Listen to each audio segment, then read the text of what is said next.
Welcome to the Rim Break Rodeo. We hope this video helps. In this video, I will explain how to set up donations on Wix. Adding a donation feature to your website is a fantastic way to support your cause. We will walk through the process step by step, ensuring you can easily collect contributions. You will learn about different methods, how to customize your forms, and important testing procedures. Let's get started and empower your fundraising efforts. Wix offers a few ways to accept donations.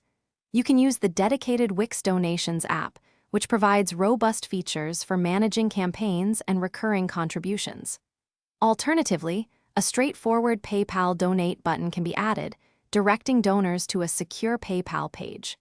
Remember to connect a payment provider, such as PayPal or Stripe, in your Wix dashboard to process transactions. Once you've chosen your method, it's time to customize your donation form. You can design it to match your site's branding and collect essential donor details. Consider adding suggested donation amounts, like $25 or $100, to guide your supporters.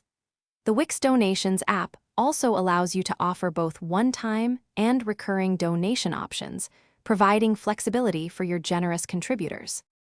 Before making your donation feature live, thorough testing is crucial. Make a small test donation yourself to ensure the entire process, from form submission to payment processing, works seamlessly. Confirm that donors receive automatic confirmation emails and thank you messages. Once you are confident everything is functioning perfectly, publish your Wix site to officially launch your donation collection. Thanks for watching. Consider subscribing if we helped you.